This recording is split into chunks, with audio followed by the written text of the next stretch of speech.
छोटी सी चीज से कितना बड़ा फर्क पड़ता है, यह आपके सामने रखता हूं मैं। बोर तो नहीं हो रहे आप लोग? आप सोचिए कि भारत 1948 में नहीं पैदा हुआ, लेकिन कुछ लोग यही समझ रहे हैं, और भारत माता है ये हमारी, तो भारत माता के बेटे होंगे कि पिताजी होगा? भाई भारत माता के पुत्र हुए, ये पिताजी कब से हो गए? इसलिए मैं जो आपको बात कहना चाह रहा हूं वो सिर्फ इतनी सी है,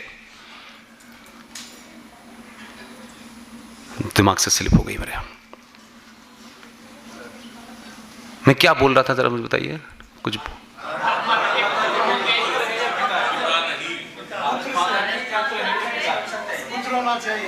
उससे पहले कुछ बोल रहा था। नहीं, छोटी छोटी बातें बहुत चेंजेस लाती हैं। हाँ, यस। भारत की पहचान,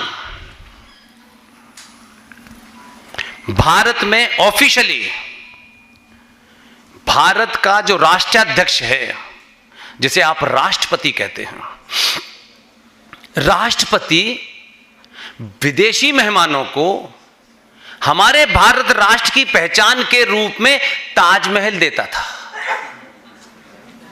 चल रहा था, क्योंकि गंगा जमुना तहजीब, हिंदू मुस्लिम भाई भाई, जिस कब्र को इस्लाम में घर में रखना हराम है, वो ताजमहल राष्ट्रपति भवन में रखा रहता था कि विदेशी मेहमानों को भारत की पहचान के रूप में दिया जाएगा। अब ये बहुत छोटी सी बात लगती होगी आपको, बहुत छोटी सी लगती होगी। इसलिए मैं कहता हूं कि अगर कोई पुरुषार्थी आपके बीच में से निकला है तो कम से कम ये कहिए कि हमें पुरुषार्थी चाहिए, इसकी जात नहीं पता करनी हमको। मैंने बहुत चीजें पास से देखी हैं, इसलिए आपको बोल रहा हूं। ये अखबारों में नहीं छपती है, वो भी चाटुकार से कम नहीं है। एक ट्रक में एक दिन एक आदमी ने कुछ चीजें रखी और राष्ट्रपति भवन चला गया और कहा कि वो प्रधानमंत्री मिलना चाहते हैं। राष्ट्रपति सकपका गए कि ये साला कैसा प्रधानमंत्री है, बगैर बताए आ गया है। और उनसे सिर्फ उसका पहला सवाल था, पैर छुए उसने। मैंने कहा ना कि कभी कभी फालतू की बातों से आप फोकस से डिफोकस हो जाते हैं। पैर छुए और पहला सवाल था कि भारत की पहचान के रूप में हम विदेशी मेहमानों को क्या देते हैं। वो दूसरी पार्टी के थे।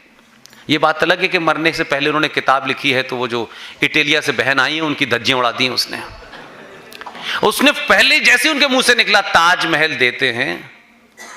जो आदमी पढ़ा हुआ नहीं है, लोग कहते हैं डिग्री नहीं है, मनमोहन के पास बहुत सारी डिग्रियां थीं, इसके पास डिग्री नहीं है। इसने डिग्री की चिंता नहीं की। इसने कहा आज से भारत की पहचान के रूप में ताजमहल नहीं दिया जाएगा। मैं ट्रक के अंदर दुनिया की हर भाषा में गीता छपवा के लाया हूं।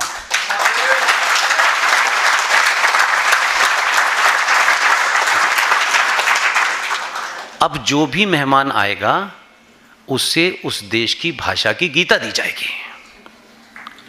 अब ये तो एक पार्ट हुआ। अब मैं दूसरा पार्ट आपका शौर बढ़ाने के लिए कह रहा हूं। गीता, हमारी तो दिक्कत यह है कि हम तो जो जितना अमीर आदमी होता है उसके ड्राइंग रूम में उतनी ही सजी हुई किताबें रखी होती हैं जो 200 साल से कभी उठाता नहीं कोई आदमी है। वो रखी डराना होता है ना, वो रखता है, पढ़ता पढ़ता नहीं, उसको कोई मतलब। जितनी महंगी किताब होगी वहां रखी होगी, वो पढ़ेगा नहीं, रखी रहेगी, रोज सफाई होगी उनकी। हम तो उन लोगों में से हैं ना, पढ़ते पढ़ते नहीं हम लोग। विदेशी ऐसे नहीं है। पूरी दुनिया के लोग यहां आए, यहां लूटा, यहां से चले गए, वहां जाके उन्होंने बताया कि जहाज हमने बनाया है, क्योंकि हम पढ़े नहीं, लेकिन दुनिया पढ़ती है। तो एक ही किस्सा बताता हूं, क्योंकि मेरे लिंकेज वहां हैं, मैंने वहां नौकरी की है। जब अभिनंदन नाम का एक आदमी पाकिस्तानी का पीछा करते करते गिर गया बेचारा, वहां उसे पकड़ लिया उन्होंने। बोले बस अब तो भारत से बार्गेनिंग होगी। क्योंकि वो तो समझ रहे थे कि अभिनंदन पे ही देश पे बार्गेनिंग हो जाएगी। इसने कुछ नहीं कहा। अंकल सैम ने फोन किया, ए पागलो, इसे 9 बजे तक छोड़ देना, वो जो करेगा तुम जानना। अंकल सैम ने गीता पढ़ ली थी, तो पता गीता पढ़ता है ये। तो ये जो पूरे देश आजकल आप देख रहे हैं राजघाट पे ये 20-20 ये कर रहे हैं, ये सब समझ में आ गया। ये जो खड़ा हुआ है ना खामोशी से, इसके गीता पे चल रहा है, और गीता के अंदर कर्म प्रधान है, भावुक बात नहीं होती है। और जो कृष्ण जी थे वो भी बांसुरी बजा रहे थे। जब उनको समय लगा तो उन्होंने बांसुरी रखी और सुदर्शन चक्र उठा लिया। तो दुनिया को पता है कि ये सिर्फ सत्ता नहीं बदली है, इस सत्ता को बदलने वाले बदल गए हैं। इसलिए मैं फिर कह रहा हूं, करेज नहीं है भारत में सच को सच कहने का। करोड़ों अखबार निकलते हैं, करोड़ों मैगजीन निकलती हैं, हजारों टेलीविजन थे। 2014 के चुनाव का जब समीक्षा दुनिया में की तो जिन्होंने आपको गुलाम बनाया वो एक पक्ष है, उसका वो एक पक्ष है। लेकिन उनका एक पक्ष खराब होने की वजह से आप उनका चरित्र हनन करने लगे, ये ठीक नहीं है। भारत के हजारों लाखों अखबार गली मोहल्ले से निकलते थे, इसमें ये करेज नहीं था।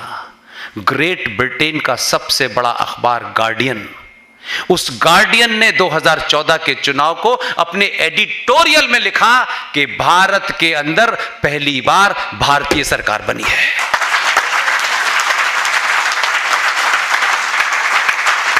अभी आपके पास समय है कि आप अपनी जहां जगह खड़े हैं, बेटे बेटी, मां नानी दादा जो भी हैं, अपने होने पे गर्व कीजिए।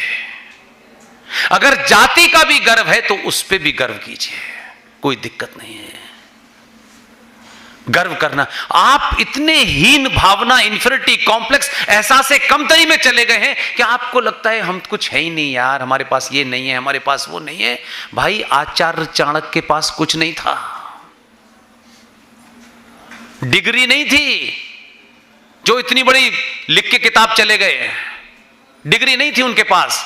और मेरा एक्सपीरियंस ये कहता है इस 22 साल के उम्र कैरियर में, जिस समाज को, जिस पुरुष को, जिस महिला को, जिस बेटी को मार्कशीट की चिंता होती है, वो जीवन भर अपनी मार्कशीट बचाती है, और मार्कशीट बचाने वाले कभी देश नहीं बचाते हैं।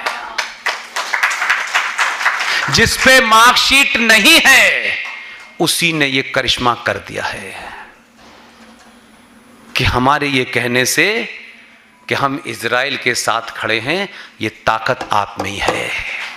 नहीं तो पिछली सरकारें फलस्तीन के उस चोर को, जो अंतरराष्ट्रीय आतंकवादी था, उसने देश की प्रधानमंत्री को बहन कहा और वो हमारा मामा हो गया। उस आतंकवादी को हमने international Indira Gandhi peace and justice award दिया, उस यासर अराफात को, जिसे दुनिया आतंकवादी मानती थी।